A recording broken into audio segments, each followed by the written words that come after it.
So I'm gonna say, I'm not gonna explain the what's the big idea just yet. I'm just gonna do some house rules. Maisha's gonna say a few words, and then I'm gonna explain how what's the big idea works, and then we're gonna hear some really cool math presentations.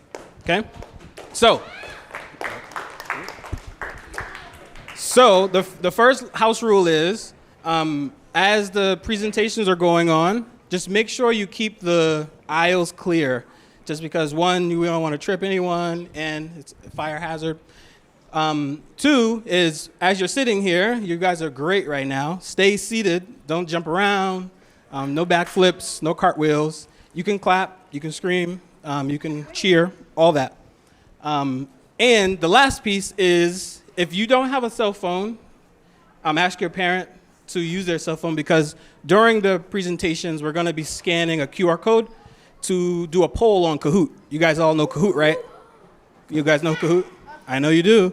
All right, it's cool. So Maisha's gonna do a little talk, and she's gonna talk about why we are all here today, and what brought us all here today. And then I'll give you explanation of what's the big idea is, and then we'll get on with the first presentation, okay? All right. Okay, y'all hear me? Yeah. All right. My name is Maisha. From YPP. YPP. Young People Program. That's right. Young People's Project. That's right. So we're here actually today because of John Sims. Yeah, clap it up.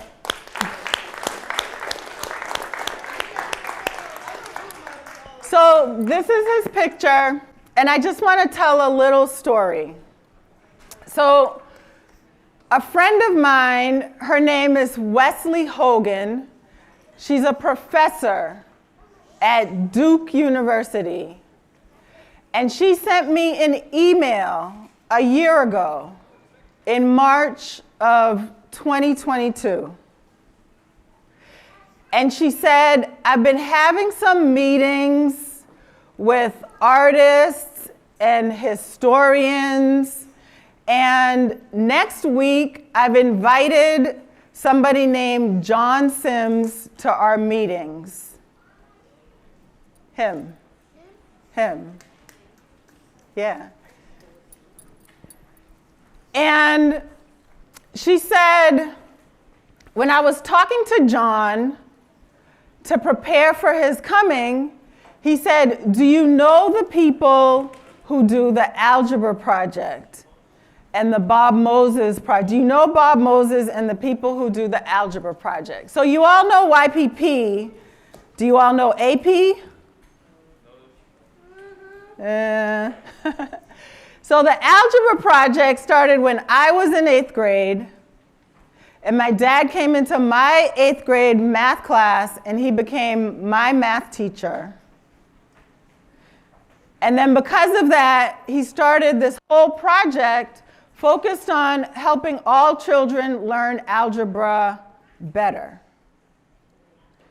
And then some of those children who were in the algebra project when they were students, and some of them are here. I don't know, where's Tasanda? April.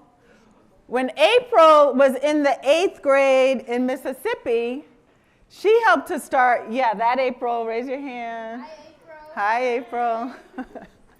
When she was in the 8th grade, she actually helped to start YPP. So John Sims, he wanted to know about the folks who did the algebra project and the folks who did YPP. So Wesley Hogan connected us. She said, you have to meet. And in September of last year, 2022, John Sims reached out to me, and we actually made a connection. And I just want to share with you a few of his words. I wrote a lot, but I'm not going to read all of what he said, but I just want to share a few things. Because if he was here, he was planning to come here to Pi Day. Yeah. So he said, the circle is one of our most celebrated forms. The circle is simply beautiful and beautifully simple.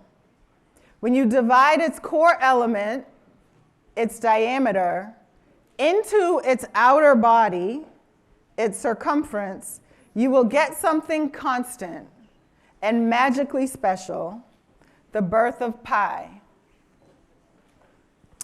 And then he said, beyond pi, mathematics in general should be celebrated. It is a beautiful language and powerful way of thinking that helps us explore the physical world. And then he said, when liberated from the service of science, do you understand what that means? Okay, I'll say it again. Think about the words.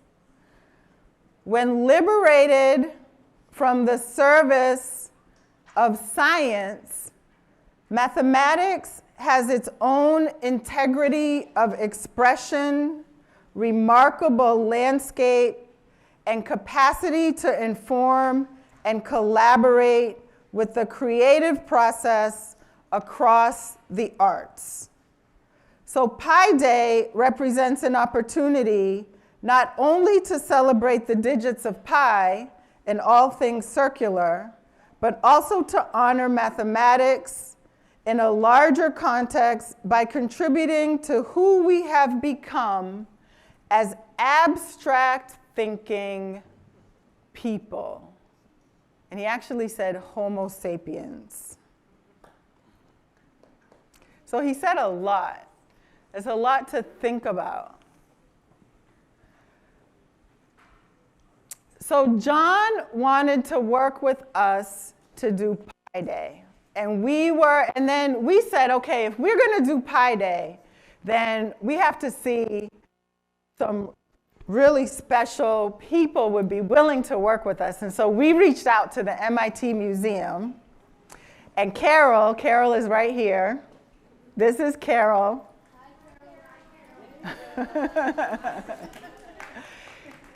Yeah, clap it up. We wouldn't be here if not for Carol. So Carol took Pi Day under her wing, and she said, yes, let's do this. And she brought in the Sisters in Stitches, who did the quilts in the other room. Yep, clap it up. And then John worked out his schedule, and we were going to have our first planning meeting because he had determined that he was actually going to come. And John was starting to do big things. So the Exploratorium Museum in San Francisco, they had him as their featured speaker for their anniversary of Pi Day.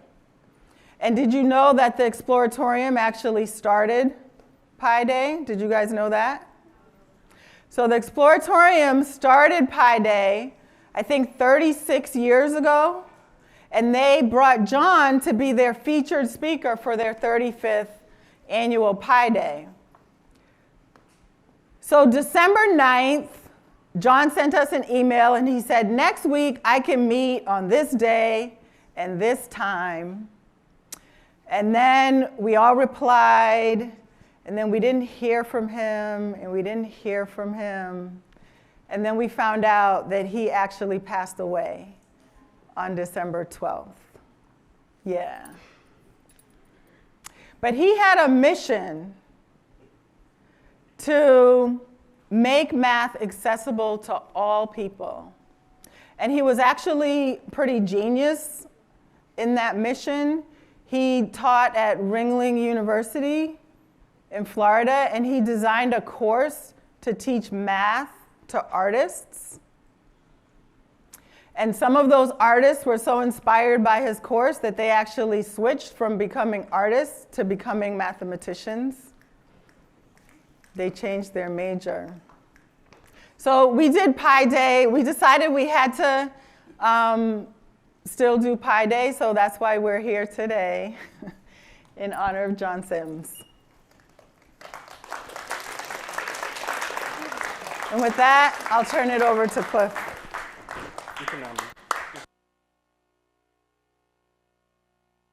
As Maisha just said, we couldn't do Pi Day last week, but we're having Pi Day today. We're the last group in probably all the world that's celebrating Pi Day, so clap it up. So you guys have fun so far, right? Cool, so this is going to be the last part. We're going to make sure at the end of this, everyone has their passport tickets. We want to make sure you get those tickets because we're going to do a raffle. And you want to make sure you go home with a pie, a sweet potato pie or an apple pie, okay? So what's the big idea? Math challenge, and this is the Pi Day challenge. So we started this activity 2 years ago, and it was all online. This is the first time we're doing it in person. So this is like really, really crazy that we're doing this because just 2 years ago we couldn't even think of actually coming outside anymore. So let me tell you how What's the Big Idea works. So we have three presentations by some mathematicians, and they are going to have 12 minutes to explain to you a really big idea in math. And for this series, we're going to do all about circles. And right at the end, when they're finished, there's going to be a QR code that pops up on the screen, and you're going to scan it with your phone to go to Kahoot, and it's going to tell you to do a poll on if this thing piqued your interest, if it was relatable, did you like the graphics they used, and while you're doing the votes, there are going to be a judge table here of students like yourselves, a little bit older than you, who are going to be asking some cool questions about either about the presentation or about how they came into doing mathematics.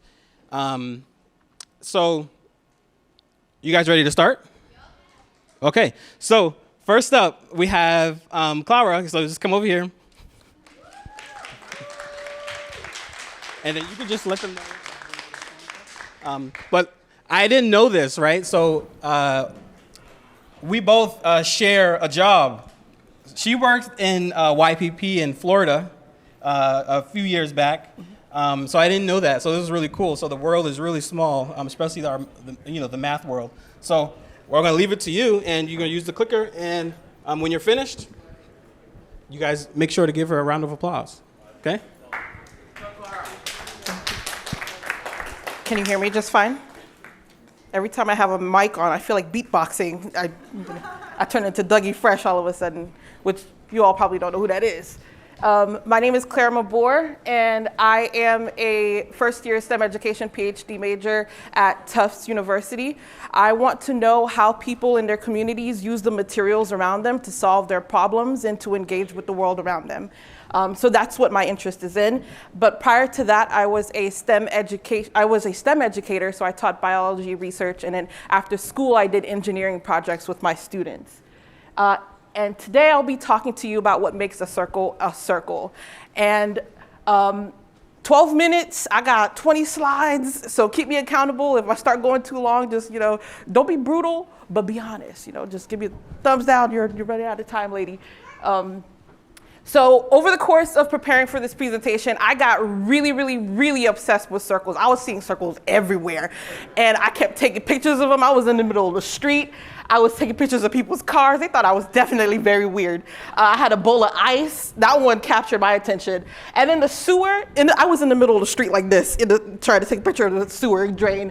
Definitely got honked at, but that's okay. I went and played basketball not too long ago. I noticed that in the center of the court, there was a circle. Circles are everywhere. It got to the point where I started to feel like a circle myself. It was getting really hectic.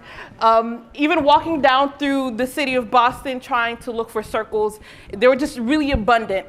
And the really great thing about living in a city is circles are all around you because the structure of a circle, it allows balance, strength, right? So architects really love circles, semicircles, arcs. I was everywhere. And let's see. Okay, so from my conversations with people about circles and what makes a circle, I was able to reduce it down to about 4 points. The first one is a circle is a closed curved line. The next point is that a circle is a set of points that are equidistant from the center point, right? So all of the points on the circle's circumference, the edges, the perimeters, are all equally distant from that center point.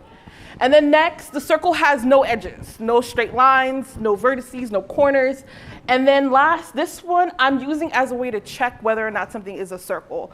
And that is the formula for the circumference of a circle. Okay, so as a science teacher and a life sciences teacher, I really wanted to know how abundant circles were in the world around us, in the natural world. I'm not gonna lie to you, not really, right? There are like, sometimes circles exist, sometimes they don't. What you see with your naked eye may not be what exists in math. I was very confused. And I was a little distraught, right? Especially as somebody who believes in like alien conspiracy theories. Like I wanna know like that perfect circles exist and that there's beings out there that can make them. So essentially, circles are not only hard to find, they're difficult to make and difficult to prove that they exist. So through this presentation, I'm just going to go one by one and show some examples that align with the characteristics of what makes a circle a circle. And then I'll tell you a little bit more about what I thought about the perfect imperfection of circles in the world around us. So the first one is a circle is a closed curved line. I was in the lab space for one of my advisors. I was looking at the ceiling and I noticed this and I was like, oh, that's definitely a circle. That's multiple circles. That's a lot of circles right there, right? And it is essentially one line, but I can't claim this to be a circle, right? It's not closed. It's probably got multiple points. It was a bit of a mess, but I was inspired by it. I felt like this was a circle. And here, if somebody asked me to draw a circle right now, they're like, I'll give you $1 million to draw a circle. This would be the one I drew. I'll be like, oh my God, circle, not a closed line. So this one was pretty simple to decide whether or not it was a circle. The next one, oh, this image is a little blurry. A circle is a set of equidistant points from a center point. Let's see what I have here. Here is a photo. I don't know what this building is. I'm fairly new to Boston still, but I was walking to Chinatown and I noticed this building.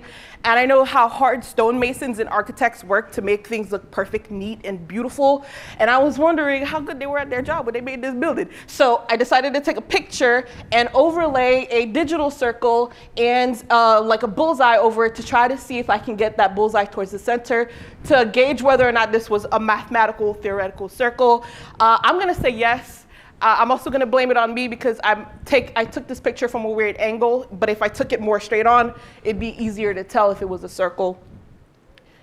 And then I hang out in a makerspace at a local high school sometimes, and they use laser cutters, 3D printers, CNC machines, which are pretty precise, right? So you can get things down to millimeters, even smaller, in the shape that you want. So a pair of students were trying to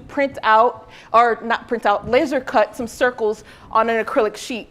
All of these are on the same sheet. If you notice on the top left right here, these are actual circles. We're gonna claim them as circles. But then when I looked at these, I'm like, these are, it's given dodecagon. It's given squirgle or like something else. So then I overlaid the digital circles on top again, and you can see all of this missing edge right here. And I determined that those were not circles, they're probably ovals, right? And you can also see some hard edges in that image. So that last picture also matches with this section right here, in that circles do not have straight edges, corners, vertices, and such. And so I saw this circle in the trash pile in the makerspace as well. I'm like, okay, they got this one right. This is practically a circle. And then I zoomed in on the picture and I noticed there's a straight edge on the top, and I'm like, oh, not a circle. Almost, but not really, right? Okay, and then this last point in that circle, to test whether a circle is a circle, using the formula for the circumference, which is C equals 2 pi r. I tried my best. I did. and it ain't working. So this is a picture of a painting of George Washington hanging up in the library at Tufts. This is definitely an oval. And I got really into what was going on with ovals here when I saw the formula for the circumference of an oval. And the biggest difference is an oval does not have that equidistance from the center point. So they actually have two separate radii or radiuses that you use to measure the circumference of a circle. An oval, excuse me. Ovals are not circles. And then I was once again in the middle of the street trying to take a picture of a sewer cover, and I'm like, this is it, this one's it. This is it right here. I took the picture, overlaid the digital circle on top of it, and then I saw the little gaps on the side up top right here. Dang, not a circle, not a circle. But my human eye says it's a circle, so if we can all agree in this room that this is a circle, I'll walk away feeling just fine about this. Thumbs up? Yeah? All right, all right. Oh, somebody's upset that it's not a circle. I kept forgetting this last point right here when I was going through making this presentation, is that a circle is actually two-dimensional. So actually, all of the things that I thought were circles that I was seeing all day, every day, were not actually circles. They were like cylinders, spheres. Really got this messed up. So right here, these are definitely circles, right? They're two-dimensional, flat. They have a length and a width, but not a height to it. And then I saw the quarter. I'm like, oh, this quarter is a circle. Then I looked closely at the quarter. I saw it's got a little depth to it. That quarter is definitely a cylinder. That messed me up for about a day. I never thought about it like that. And then definitely, depending on the angle that you see things, you can claim a part of its shape, but this indeed is a cylinder. Okay, so I have here a sphere is to a circle what a square is to a cube, and a sphere is just a three-dimensional representation of a cube, of a circle. And then this brought me here, another question. So I was doing my Googles, and they said that the sun is as near perfect of a sphere as you could get. And I thought in my scientist brain, let me test that out. They can't be true. It can't be a lie, right? So keep in mind that the scientists at NASA have really amazing telescopes and gadgets to measure things from outer space. And I have my little Google Pixel Android phone, and I thought that I was going to get to see what a circle, what the sun actually looked like. Almost burnt the lens off my phone trying to get this picture, but it's okay. So I did some digital editing. I zoomed in really tight. And do we agree that this is a circle? Oh, I see some thumbs down. Thumbs down. Oh, that's a no. I don't feel good about this one because I'm going against what NASA is saying, and I think that they got a lot more tools than I do. Me and my little Android aren't equipped for that. But we're gonna go with and agree with what they say. So, long story short, what I got from this is that it's very hard to prove a circle exists in the natural world around us, beyond math. And then it actually takes quite precise measurements. Your girl's not equipped to do that, at least not yet. But if we all agree that things are a circle, I'm okay with that, and I can move on from there. So I don't know how much time I have left, but I wanted to go through this last part very quickly. I didn't want to leave here without talking about the social impacts of circles, or the representation or symbolism that circles have in our society. So let's talk about that. And if you like conspiracy theory, philosophy, I'm your girl. This is where we're at right here. So circles represent an abundance of things to different cultures around the world, but these are points that most of us can agree on no matter where you're from. A circle is a representation of unity, of community, of infiniteness, love, or whatever. For some, it's a representation of perfection.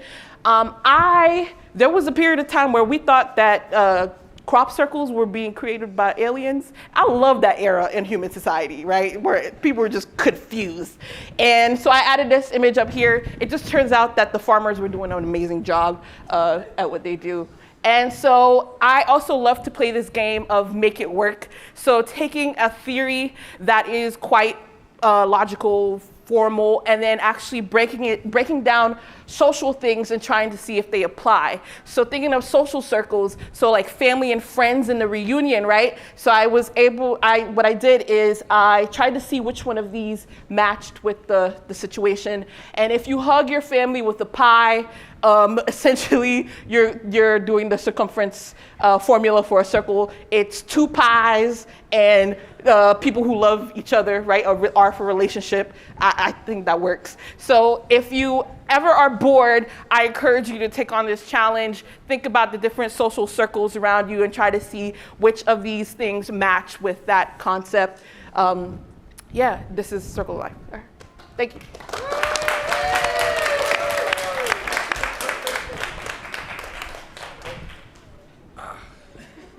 All right. They have questions for you. Oh, okay. While they're asking questions, you guys look at this. Test. Oh, okay. What's your name? My name's Andy. I love your presentation, by the way. Thank you. Really great. I love the jokes you made as well. That was really amazing. I love the presentation. Definitely taught me new things that I didn't even think about. Like, I can just walk around and only find a circle, even on the ground. But I love the road, too, because I've been looking at them there, too. I'm like, maybe she's right. And I thought it was a circle until you proved me wrong. That was crazy. But my first question is, what was your first interesting encounter in math in general? Ooh, that's a really good question, because the first engagement I think I had with math was counting. And I'm I was a very justice-oriented child. I loved the idea of fairness and equity. So my grandma taught us how to count by like pulling our toes when we were kids. And at first I'm like, could I be missing one? What, 9? Where's the 10, right? But then that idea of learning to count and being able to tell how many things are part of which group, that I think led to other things for me. So learning how to count was my first encounter with math and established the course of my experiences with math from then on. All right, my second question is, what was the most challenging part while studying this question? Yeah, besides almost getting run over by cars trying to take pictures, I think it was reducing the ideas of what makes a circle down to something that I could present to large groups of people. And yeah, that was really it. All right, thank you. All right, thank you everyone. Give you a microphone, Lara.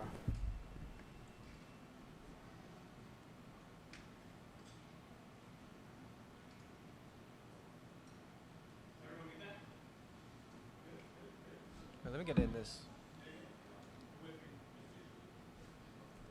Help me. Where's the clicker? I don't know. Oh, my mic is on. Yep. Cool. All right.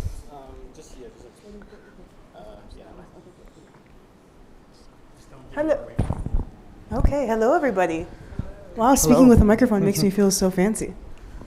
I am Lara Taneeb. I am a teacher at Chelsea High School with... Yeah, I'm Jesus. So I also teach at Chelsea High School, and I teach Algebra 1 and Algebra 2 at the high school. And fun fact about me and Lara, we actually went to college and graduate school together. So we know each other for quite a bit of time, and now we're teaching at the same school. So I think that's pretty cool. Yeah, Jesus was my first college friend, and we actually met at a math question center doing a PSET together. So it's good times. So today we're gonna, can you guys hear me okay? Yes. Okay, great. Great, thank you so much. Clearly I'm not used to the microphone. 1 second. Okay. Okay, great. So today we are going to be talking about what is pi, because I feel like a lot of people talk about pi, they've heard of pi, but we don't actually know what it is. So I'm going to start off by asking you guys, what do you know about pi? If anything. It's good. It's good. It is good. It is helpful. Who knows anything about pi? It's an infinite number, 3.14. Excellent. What else?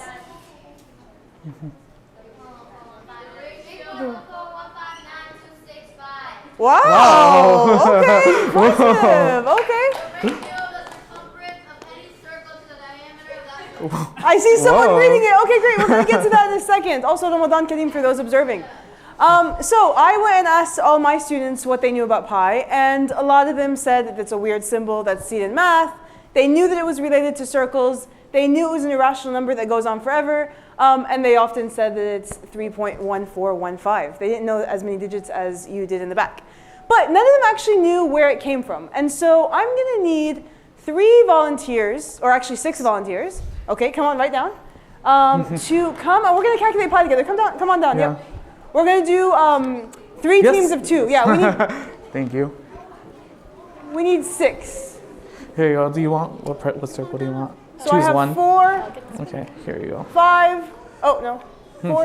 Can I get 2 more? 6 right there. 1, 6 right there. Just go 2, down. 4. Uh-huh. Are you guys volunteering? Yes. Okay, great. Come down. Come on down.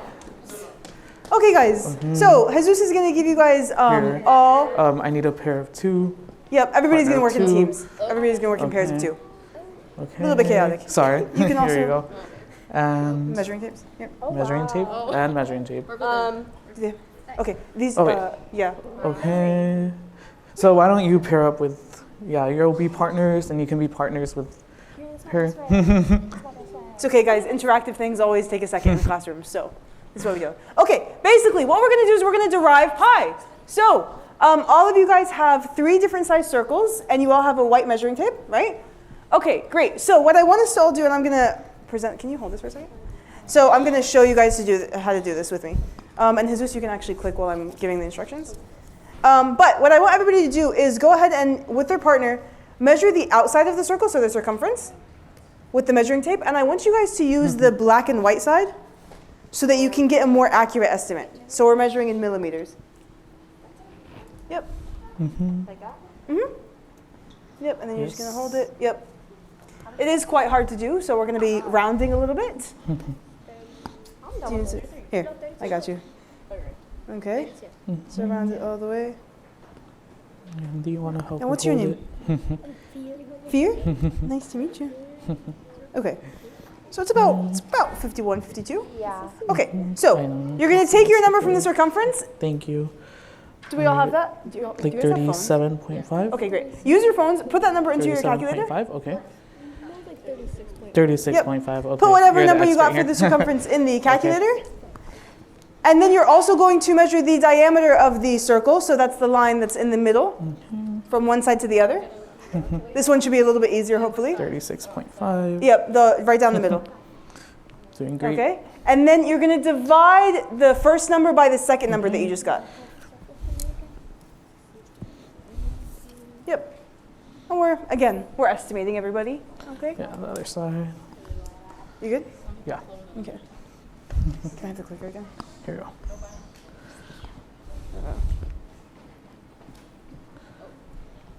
Okay, perfect. Yes, perfect. Okay, great. Keep those numbers. Don't erase them.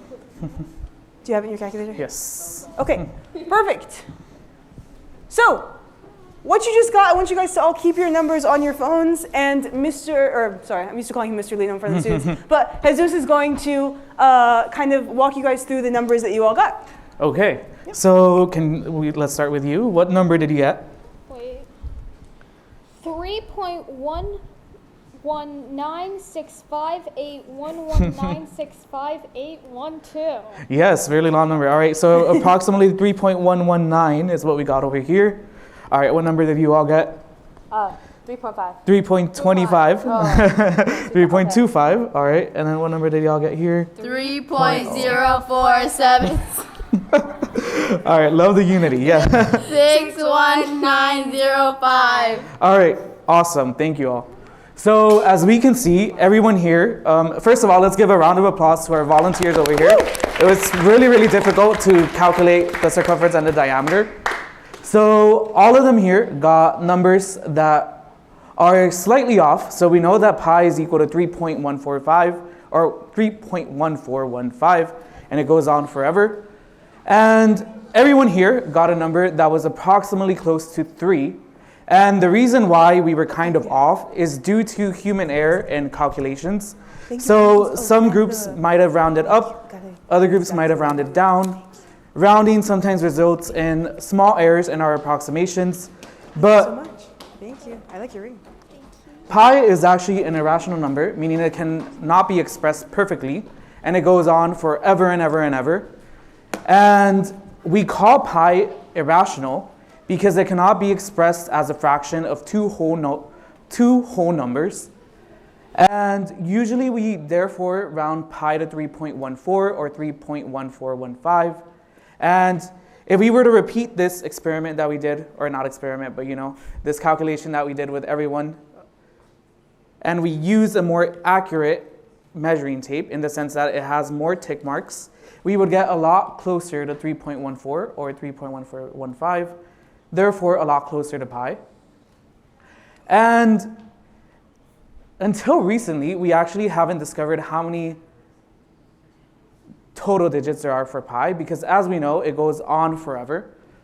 But in 2021, the University of Applied Sciences actually discovered that there are 31.4 trillion decimal places in pi, but that is actually pretty impressive. So I don't know about you all, but I can't imagine the trillions in my head. Like, that's such a huge number. And it's also just amazing to see how they got that big of a number of an estimate for pi, but even though it goes on forever, I think that that's pretty impressive. And there's actually people who do competitions to see who can memorize the most digits of pi. So I believe that there is a person from Japan, and I apologize, the name slipped my mind, but there's a man from Japan who actually memorized 100,000 digits of pi, and it took him 16 hours to recite all of those digits of pi. So that just gives you a sense of how big pi is and how it just goes on forever and ever and ever. Okay, and so we're going to talk, we came up with 3 real world examples of why pi is so beneficial. And because pi is constant amongst all circles, we saw that all 3 different circle sizes all derived kind of the same number. So that makes it really easy to use in the real world. And so it makes what would normally be more complicated problems a lot simpler. And so one of the examples of how pi is beneficial is a city, the capital of Iraq, Baghdad, actually built its city in the shape of a circle. And they have all their streets aligning in has anybody ever been to Iraq? Okay, well, basically all of their streets go in circles, and they label them by how big the streets are based on the circumference. And they wouldn't be able to do that if pi wasn't a thing. So that's one example of how pi is really actually quite magical of a number. All right, but the power of pi extends beyond that. So because of pi, people have been able to understand oscillating systems a lot more. So oscillating systems, essentially, they're just patterns of behavior that repeat themselves over and over again. So a common place where we see oscillating systems are actually with all of the waves that are here, the electromagnetic waves. So here you can see an example of some electromagnetic waves, such as radio waves, microwaves, and ultraviolet rays, all of that. And pi is actually really powerful because it helps us understand those rays in much more detail.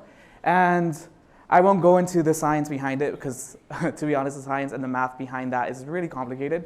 But we use pi for that. And it's also important in helping us understand music. So sound waves are another type of waves, which are another type of oscillating systems. And pi is really useful for helping us with that. But it also extends beyond that because pi is also helpful with making us make sense of GPS. So our global positioning systems all rely on pi because pi has to do with circles and oscillating systems. And the orbit depends on pi. And we can even extend it. This is really exciting. So it doesn't just stop at circles. We can extend it to spheres. So Clara did an amazing job at talking to you all or introducing to you all about the difference between spheres and circles. So spheres are essentially circles that are in 3-dimensional. So pi is really, really important for that because a way that pi is used in the real world is scientists actually use pi to calculate the size of planets, which kind of helps them determine whether planets are habitable or not. So that's just another way in which pi is used in the real world. And I think that's really, really cool. So I can go on, and I'm sure Miss T, or sorry, I'm used to calling her Miss T as well. I'm sure Lara can also go on and on. Just like pi, we can go on forever talking about how wonderful pi is and the many applications that it has in the real world. But I'm not sure how we are on time. But for now, if anyone has any questions or comments, we are more than happy to hear those. Thank you all. How long did it take? 6:42.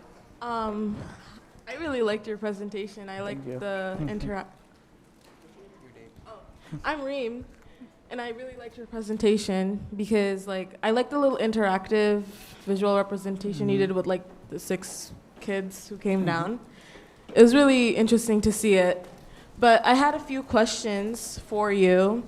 One would be, if people co-taught more often like you guys did, do you think school would be any different? Yeah, co-teaching. So do you want to take this one or I'll take this one? So me and Jesus don't actually co-teach together, but I do co-teach with a special ed teacher. Shout out to Mr. Scott. And I think it really depends, honestly. I think it really depends on the dynamic between the 2 teachers. I think if the 2 teachers work well together and have a good relationship, it can be a really great opportunity to help more students have access to like one-on-ones, or also like, for example, with me and my co-teacher, you know, if I'm running late or if I'm out or whatever, we cover for each other. And I also know that, like, okay, I can take care of this group that maybe is at a level of like 3 out of 5 understanding, and then Mr. Scott can work with students that maybe are at a lower level or whatever. But I also think it can be really hard because it takes a lot more preparation when you're preparing with someone else and planning with someone else. And so if you don't have a good dynamic, it can, I think, cause some tension that can be palpable to the students, which you never want to happen. Yeah. So my second question was, how do computers calculate pi? Ooh, that's a big one. Do you want to take that? That's a great question. Honestly, the worst class that I did in college was computer science, I'm not gonna lie. I know I'm MIT, so I'm gonna get canceled for that. But I don't know how they calculate pi. I know that they can't actually calculate pi. When I was doing research for this, actually, I know that they can't actually calculate the exact pi because it's an infinite number. There's no computer or system that would have enough memory to be able to calculate all the digits or to be able to save all the digits of pi. But I don't actually know exactly how they compute it, if I'm being honest with you. Yeah, so computers use like a lot of like error analysis like behind the scenes. So they tend to do a lot of approximations, which it's kind of really difficult to explain, but I'll do my best to do so. So kind of similar to how we did at the very beginning of our presentation, having students, or sorry, I'm so used to saying students, having people like compute manually, like the ratio of the circumference to the diameter is how, before computers, people got an estimate of pi. But then I believe it was Newton during the pandemic, like started experimenting and finding new ways to approximate pi. And that's actually something that's pretty cool because they transferred, like some computers do it differently. So some programmers, like computer programmers, might have programmed Newton's method of approximating pi. But that's what's actually pretty cool, is that I believe that there's still people out there who are doing their best to try to approximate pi and putting those calculations into the computer so that the computer can do it. But there's a lot of behind the scenes stuff, like a lot of formulas that they use that, to be honest, I'm not too knowledgeable of, but that's how I know that they do it for the most part. Yeah. That's a really good question. Thank you. Thank you for answering my questions. Thank you. Overall, it was really good. Yeah. Thank you.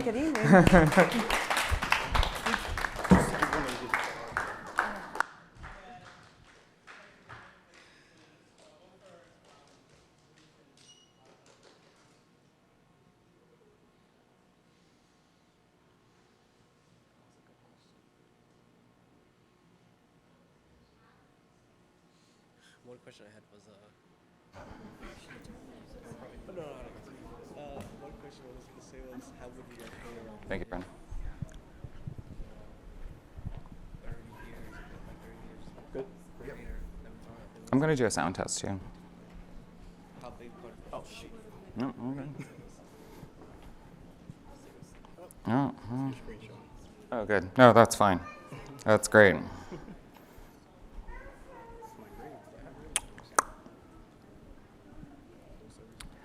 Where is my mouse?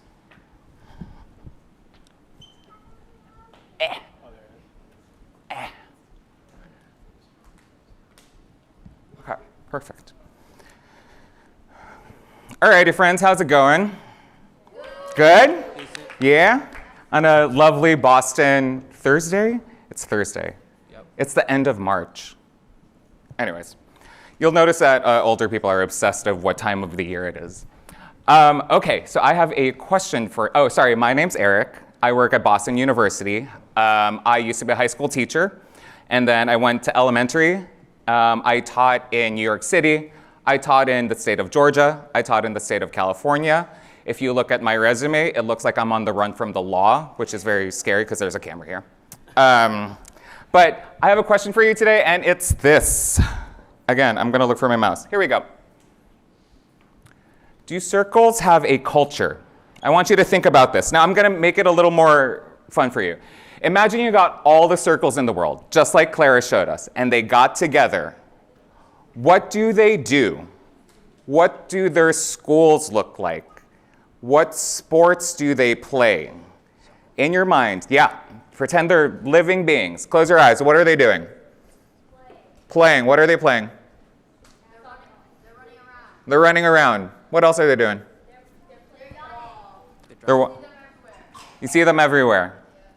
Okay? They're what? They're bald?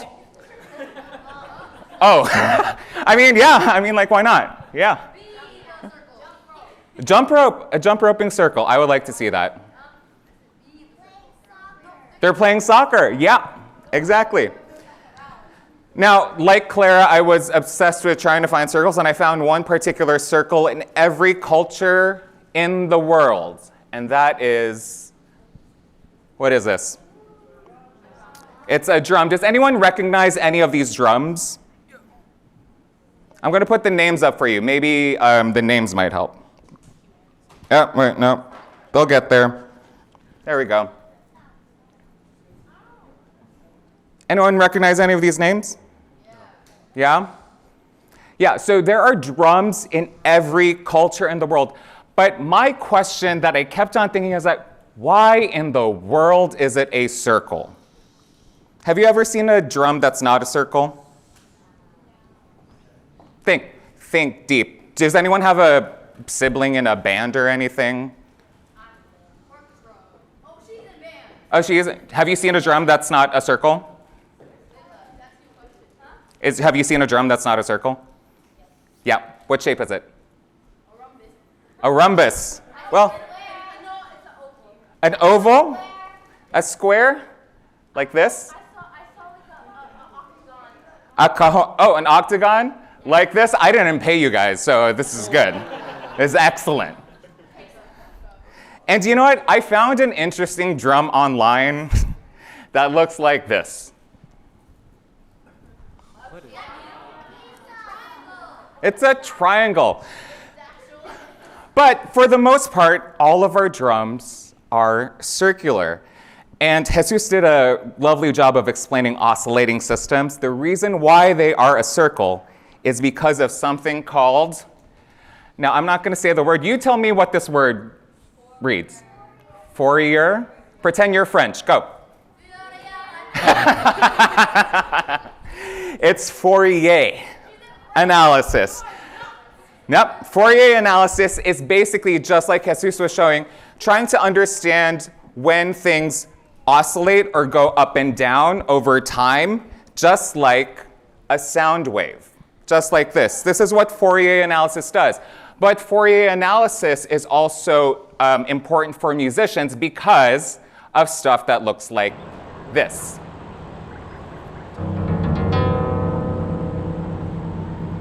What do you notice?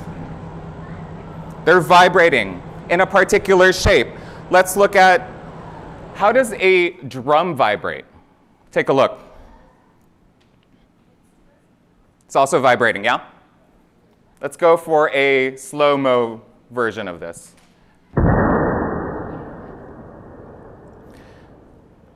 Now, what's happening here is that the sound of a drum comes from the shape and the vibration that you're seeing right here.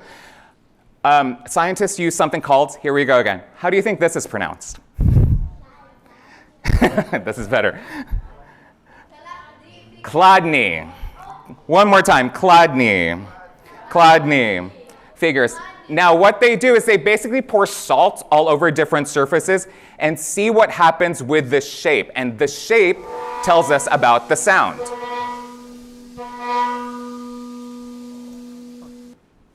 And what's happening here is the surface is doing this thing.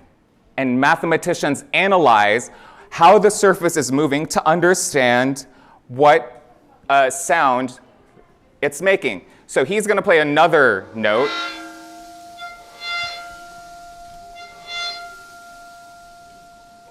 Nice. Nice. Now, I want you, oof, whoa, that's not feedback, AV, we're done. What shape do you think a circle would make if we did the exact same experiment that you saw? What do you think the sand might do? It would bounce. Let's take a look.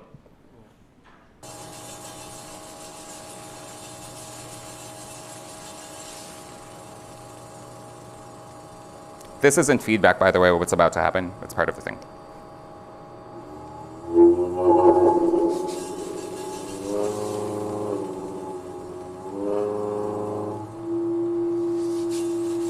Cover your ears if you're a little sensitive to high frequencies. What shape is it making? Yep. We're going to increase the frequency. Oh, well, not me. The person's going to increase the frequency.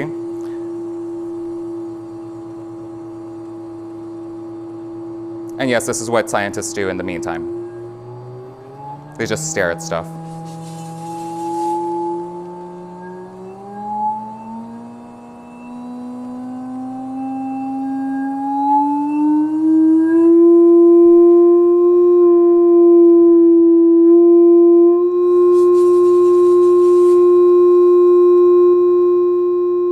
What do you notice about the circles now?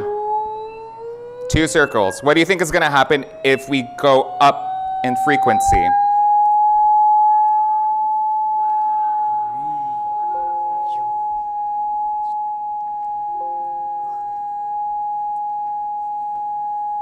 Let's go higher. You see how many circles are up here now? Listen to the sound. It's very high. More circles. Yep, that's how I sound when I see a rat. So the frequency affects the way the drum vibrates. What also affects the way the drum vibrates is this. What do you notice about this drum? It's tall. What parts of the drum do you see?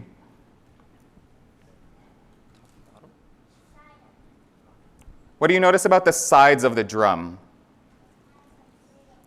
So there are lots of ropes that are on the sides, and all these drums, they have sides. So you see on the left we have ropes. On the right you see the little pinpoints where the drum is.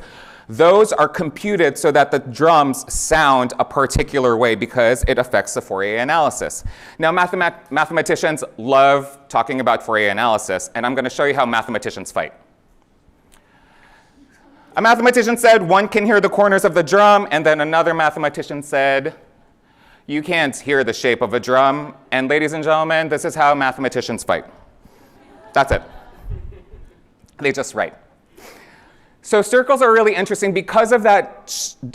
You saw all those circles that were coming together. That's why the drum sounds the way they sound. And so I hope next time you see any drum, you know that there's a culture. The decisions behind making the drum, what material they're made out of, how many ropes you use, when to use it, is part of people's culture. Now here in Boston, one of our artists in residence is the lead of a drum circle. He works out of, I think, he used to work out of Jamaica Plain. I'm not sure where he is today, but he does a lot of activity. So if you ever encounter an activity with Cornell Coley, please attend it. So that's why I think circles have a culture. Thank you.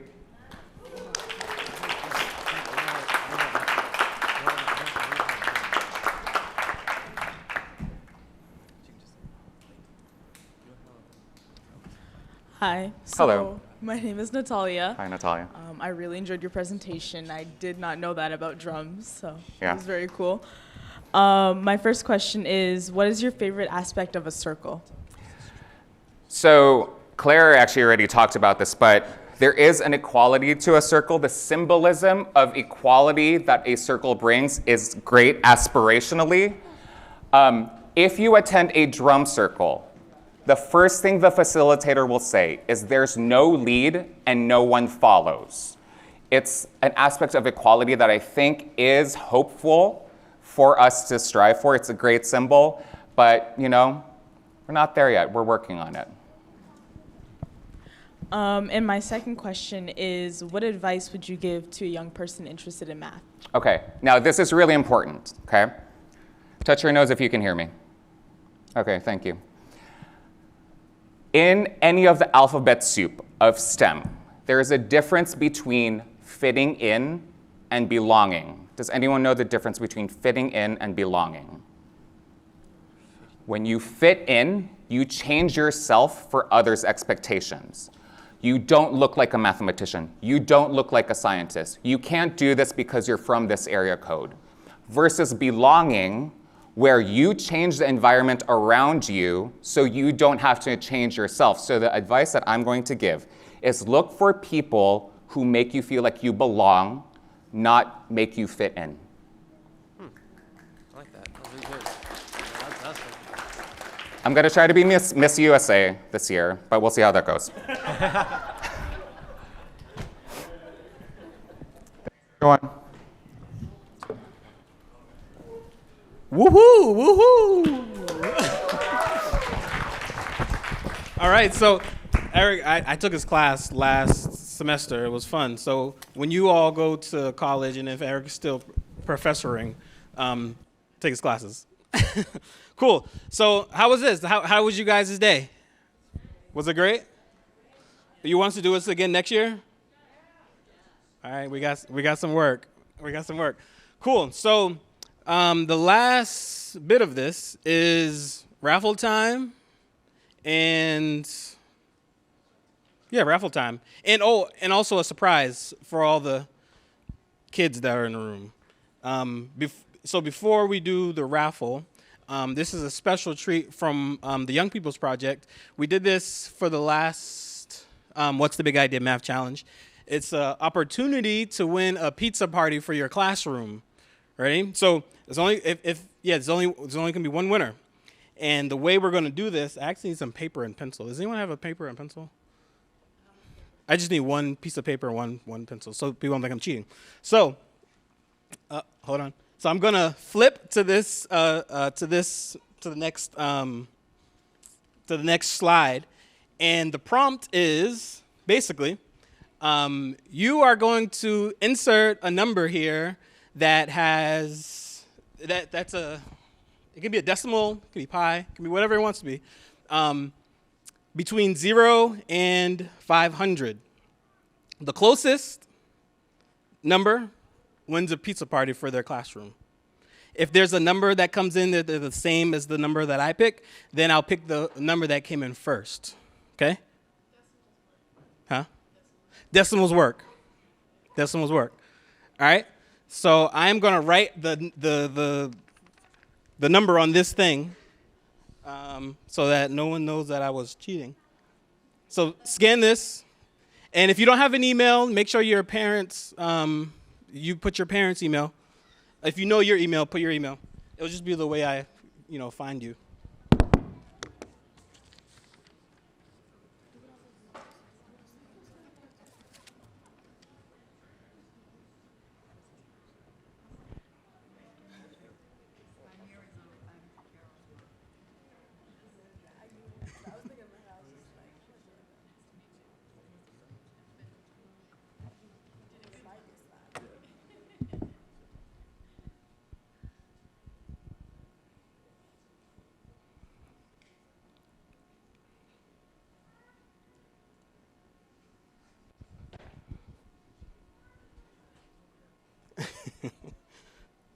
I guess if you're a teacher, maybe you can win a pizza party for your class too.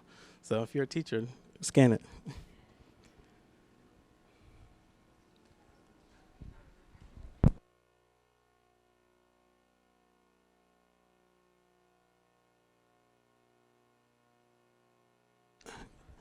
Everyone gets a look at it?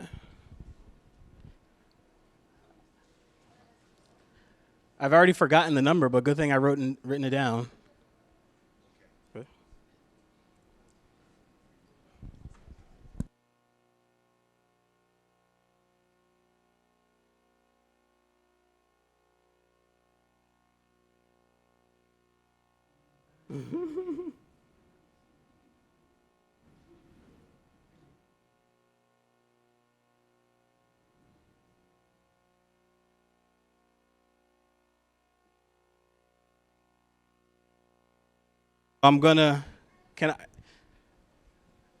Does everyone get an entry? All right. So, who wants to read the number that I chose? You want to read it?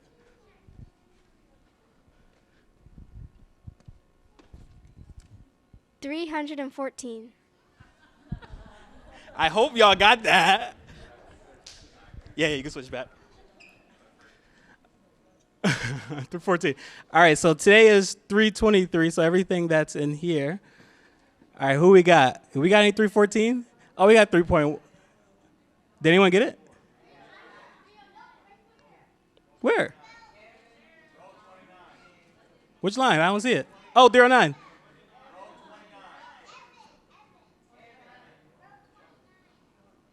Oh, Evan got it. Hey, Evan. Who's Evan? Where's Evan? Where's Evan? Hey, let's go, Evan. Cool. So, is that email good? Cool. So we'll coordinate. So I guess come here so you can. Let's say to the camera, we're gonna eat pizza tonight.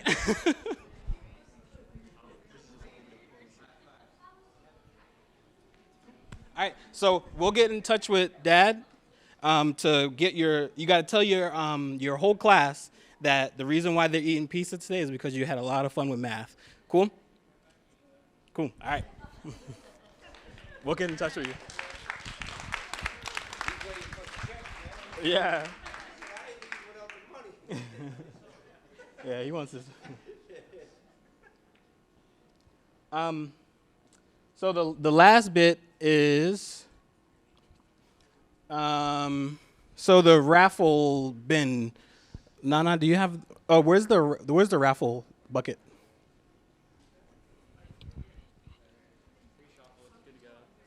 Some people are missing.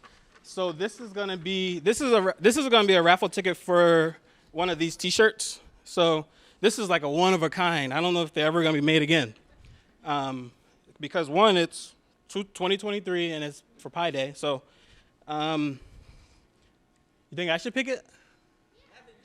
Evan, you should pick it. Come on, Evan, you pick it. Evan's gonna pick himself. Evan's gonna pick himself. And so since a lot of young people had to leave because they had to get home, they live in Boston and other locations, if the number is called and we don't hear that person, we're going to go with that person because we just don't know.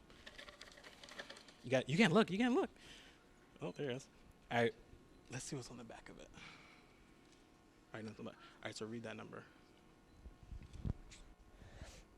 309235.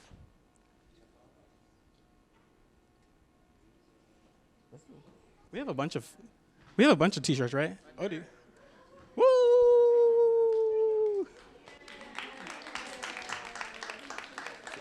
How many T-shirts? How many extra T-shirts do we have? We probably, I think we. Carol, do you know if we have a lot of extra T-shirts? Oh. We can do probably like 2 more. Let's do 2 more because it's pie, right? Hey, come. You're gonna pick 2 more. Let me go get the box. Here, wait, before you go, you gotta pick one for the next person. We'll do 3 because I think there's 3 extra. Sorry. Say the number. From this way. 309030. Anyone here?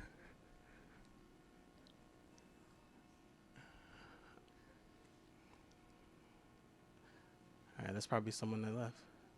It was 309030. Cool. All right. Cool. All right, so that's the thing that we'll do it. All right. So that's it. So we gotta make sure we get these 2 T-shirts, and probably one more for Tashika's group, most likely. All right. So that was it, guys. Until next time, next year. Thanks for coming. Make it home safe.